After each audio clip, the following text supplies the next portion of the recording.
Welcome to the Great Canadian Leadership Podcast, proudly brought to you by the Great Canadian Training and Consulting Company.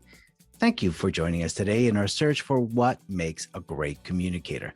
I'm your host, Joel Silverstone, and every episode we'll be speaking with leaders and experts on how they were able to use their communication skills to inspire, create trust, collaboration, and influence others all in a respectful manner. How did they do it? What did they do to get better? How did they adapt? Where did they fail? Listeners and viewers, if you are looking to improve your communication skills and take those steps to being the next great leader in business, you're in the right place. Enjoy the podcast.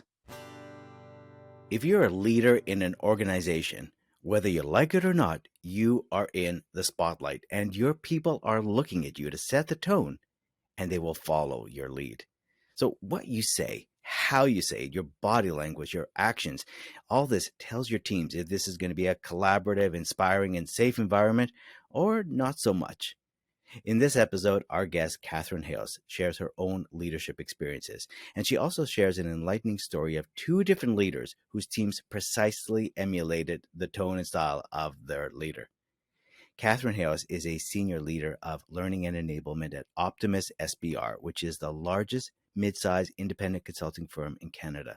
As a former professional actor, Catherine has been fortunate to be able to bring those actor techniques to serve her corporate clients for over 20 years. She's a trainer and coach on leadership presence and has supported organizations and trained leaders to reach their full potential. Let's meet Catherine Hayos and this episode, People Follow Leaders. Welcome to the Great Canadian Leadership Podcast, Catherine Hayos. Thank you, Joel. Happy to be here. Oh, so happy to have you here. And this is such an interesting show because people follow leaders. And when we hear that, we go, okay, how do they do that? So my first question to you, Catherine, is you are a leader and you've worked with so many leaders over so many years. You've seen it, you've heard it. Share with us some of the insights as to why people follow leaders. What is that magic formula? Right. Okay. So I think the first thing we have to remember is as a leader, you are in the spotlight. Whether you want to be or not, you're in the spotlight. And so you can use it for powers of good, or if you step away from it and don't take advantage of it, then you use it for powers of negative. And I think we have to remember that when we are in that spotlight, you're not only in the spotlight when you're presenting or delivering a message, right. You're in the spotlight when you are listening, when you are part of the audience. Your people are looking at you going, how's this person reacting? What are they doing? Yeah. How are they responding? So as a leader, you need that awareness. You need to be conscious of what you say and how you say it, right? Yes. And you need to be aware of your body language. So if you're sitting and you are observing, you're part of the audience watching one of your internal people present something. If you are distracted on your phone, looking bored, not that into it, guess what happens? Your people are going to follow you. Right. They are going to pick up on those cues and they will respond the same way to that poor person who is presenting. Now, if you are engaged, leaning forward and curious and interested and focused, guess what your team will do? They will follow you. And I'll just say one thing. You as a leader, you set the tone. Yeah, that you know what, this is beautiful formula, so true. I like this idea that the leader is in the spotlight, and this translates so much about we're in the virtual world right now. So a leader really is in the spotlight, and everybody, all eyes are watching what the leader is doing during that, and to realize it's not just what you're acting, what you're doing, it's also how you are reacting, which is, I think, such a great way. And it sets the tone, it sets the mood. So a leader has to be prepared to come into the spotlight. They have to be prepared, and I think they have to be aware that they are in the spotlight. You're never you're never out of it. You're never off. You're never off stage. You're always on stage, right? And that's not a bad thing. I mean, it doesn't mean you have to be a hurrah like musical theater, always on. Yeah. But you need to be aware that people are looking to you for that leadership. And if we think about setting the tone, if you have somebody who's presenting something to you and to your team, and if you are setting the tone of curiosity and interest and safety, then that person who is presenting is going to shine. They are going to feel relaxed, and they are going to be engaged and feel safe. And you are going to end up having probably a team meeting that has a lot of discussion and brainstorming. However, if you're a leader who really craves control and you want to jump in and cut the person off because you know better, you have a better solution, you have more ideas, then you're going to compromise some of that safety and that dialogue. People are going to feel a little bit anxious, and you're going to have that kind of a meeting. So it's really just to be aware that your actions and your tone, whether you're asking questions, whether you're focused or whether you're distracted or whether you're thinking ahead going, let's just move on. I know better. I'm trying to find my way when I can jump in and say what I need to say or jump to the solution. There are ways to do it that support that leadership spotlight, and there are ways to do it that compromise that safety. This is again such a good point about it's not being prepared to be in the spotlight. It's being aware that you are in the spotlight and that your actions, that body language, that tone of voice, what you might be thinking ahead, how you react has an effect. And you keep mentioning the word safety. Can we talk about that a bit more about creating safety? Yeah. So safety is so important, whether you're having a one-on-one, whether you are having a big team meeting, or whether you're presenting in front of a client. What you do, those cues that you do, create safety. And so simple things like, just something like that. Right. Checking your phone, your watch, looking around.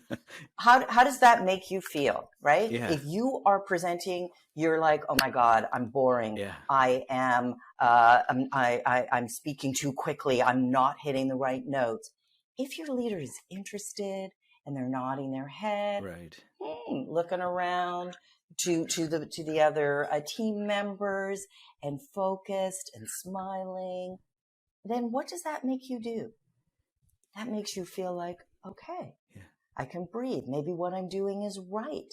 And then even if the content isn't right, you are going to have your defenses lowered. You're not going to be in that fight or flight mode so that you'll be more receptive to engage in whatever feedback happens in the meeting or in the one-on-one.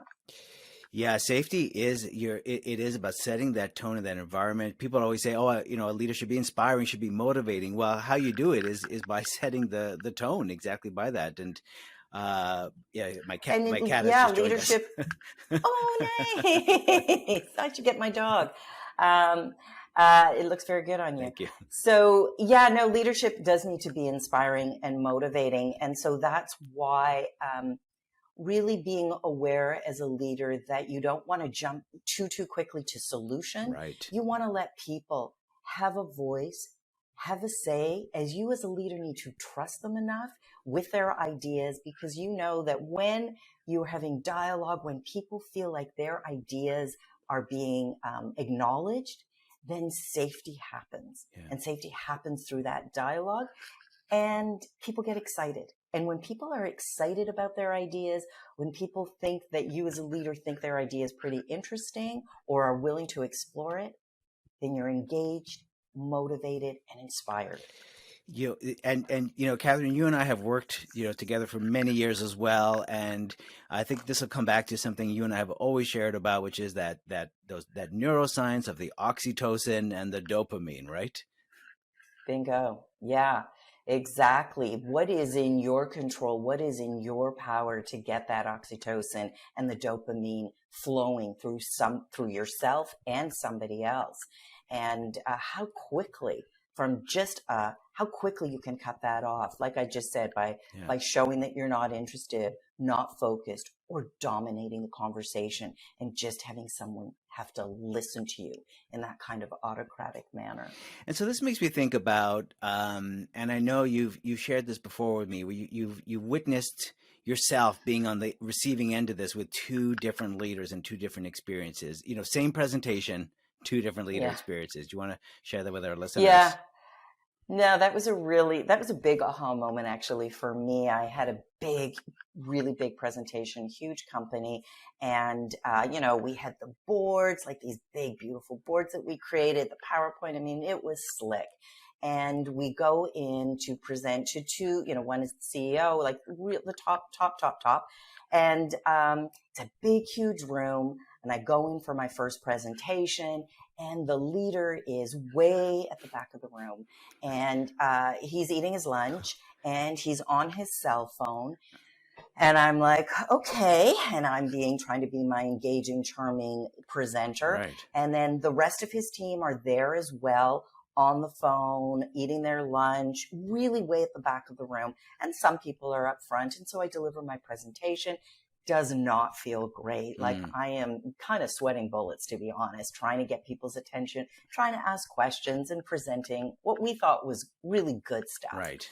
So at the end, I'm like, okay, so any thoughts, any comments?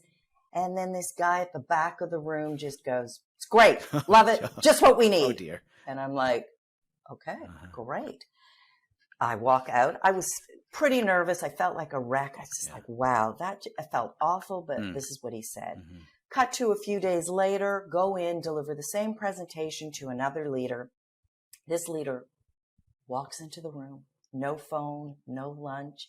He pulls up a chair really close to where we're presenting. The rest of his team come in. They all pull up chairs in a horseshoe right around, really, really close. This leader is leaning in, focused, and really listening to what we have to say. And the rest of his team are doing the same. We end up having a really good conversation. I mean, at the end of the day, the project went forward. Nice. It's a success, but it's really powerful. When I left, I just thought, wow. Two different leaders and their styles, and what their team did was emulate exactly how their leader showed up and set the tone for this meeting. And I think the second leader was aware that he was in the spotlight. I think the first leader was, good guy, nice guy, but wasn't aware of the power that he has in setting the tone. This is exactly, people follow leaders, good or bad. And so that's a great example of, following, I guess this is what we're supposed to do. And then whether it's good or whether it's bad. And then, this second leader who was showing good leadership is creating future leaders by modeling what good looks like. And I love this. It's small things. It doesn't have to be big. It's small things like not sitting at the back of the room, sitting in the front room, leaning in, being curious, not being distracted. It's those small things. Not being on your phone. Not being on your phone. Yeah. The smallest things can have the biggest impact and create such a different experience. So let's go to if you're ready, we're going to talk about your failure ta-da. But before we do that, we're going to take a little break. And then when we come back, we're going to find out Catherine Hayos' failure ta-da moment. Hi, I'm Joy Newhold, and we'll be right back to our interview. When I started the Great Canadian Training and Consulting Company in 2002, I never would have imagined that one day we would have a podcast. So first, I want to thank you for listening and share some really exciting information about our organization with you. For years, we have made our live instructor-led software and soft skills training, consulting, and coaching services customizable to meet the unique needs of each client and committed ourselves to a high quality of customer service. This combined to make the learning experience better for the participants and the planning process easier for the organizer. We love helping our clients so much. We also develop many additional free resources to help you along the way, and this podcast is just one of them. At greatcanadiantraining.ca, you will find our free monthly webinars, blog articles, and free downloads covering everything from building better dashboards in Excel to navigating difficult conversations and everything in between. So make sure to join us at greatcanadiantraining.ca. But for now, I better let you get back to the podcast. Please enjoy the rest of the interview. We're back with Catherine Hayos talking about people follow leaders. And now we're going to talk about, Catherine Hayos, if you're ready, we have a little segment that we like to call Failure. Ta-da! And so this is where in your journey as a leader, was there a moment that may have felt like a failure at the time, but was really more of a learning point? So it goes from ta-da to aha. So if you're ready, if you've got one, we're eagerly listening. Thanks. Yeah, I love that, from tada to aha. So yeah, when we talk about being in the spotlight, I think one of the key things also about leaders and leadership is letting other people have the spotlight and helping them to stand in their own light. And I think sometimes, and I would say this was my failure tada, in that effort to do great work and to be so in control and make sure you got it right for the client, I took over too much.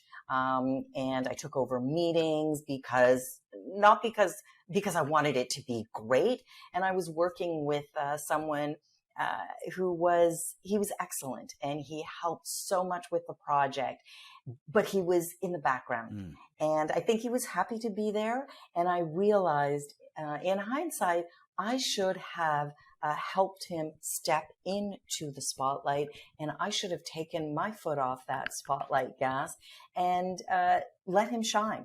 And we can pick and choose those moments. It doesn't have to be a moment that feels risky for him, where he feels that he's going to fail, but set him up for success so that he gets his leadership acumen on, so that he can start progressing. And I realized I was just wanting too much control. And I think we do that as leaders. And I think I failed. I failed there. The good news is that he's a wonderful manager now, and I think I'm really, really proud of him. But I do, in hindsight, think I didn't support him in going into the spotlight as I wish I would have. Well, thank you for sharing that. And that, again, it's such a truth, again, those small moments to recognize where there was a chance to help someone else, as you say, step into that spotlight. And then you're modeling then a behavior for him now that he's a manager, where he realizes, you're passing that on, where he realized, oh, I should let this person now step up. So that's how leadership is learned, right? It's people follow leaders, and modeling that right behavior, you set the tone, as you say, for those next generation of leaders. Catherine, this has been such an insightful episode on why people follow leaders and stepping into our spotlight moment. I'm sure people, our listeners, might have questions or may want to reach out to you. Where can one connect with you or find out more about Catherine Hayos? Well, I am on LinkedIn with my name, Katherine Hayes. I also can be reached at Optimus SBR, which is a management consulting firm where I'm the lead at Learning and Enablement. And that's where I can be found. Perfect. So much fun, Joel. Always love talking with you. Thanks. And now it's time for our 3 stars, nos 3 étoiles. These are the 3 takeaways from today's episode that you could start to put into practice. Number 1. Small things set the tone. Those small things that you can do, such as eye contact, putting your phone away, have such a big impact on setting the tone. Number 2, safety inspires trust. Without trust, it's awkwardly quiet. People need to know that you are present and that they can speak and share ideas without being judged. Number 3, share the spotlight. Trust another to lead. Can you let go and see that there's an opportunity for someone else to grow and to step into that spotlight? So, what's the next step? If you're not sure where to apply these 3 stars in business or maybe in life, try this in the next few days. Lean in. That small thing of just leaning in when someone is speaking is going to make them feel safe, heard, and seen. Enjoy. Thank you for joining us in our search for what makes a great communicator. If you enjoyed the show, then please leave a rating or review. Even better, subscribe to the Great Canadian Leadership Podcast and make sure you don't miss another episode. Let's stay connected. Follow us on Twitter or Instagram at GCT_Compues. And if you'd like more information, free resources, or class schedules on everything from software to soft skills training, consulting, or coaching, then go on over to greatcanadiantraining.ca. Thank you, and we will see you next episode.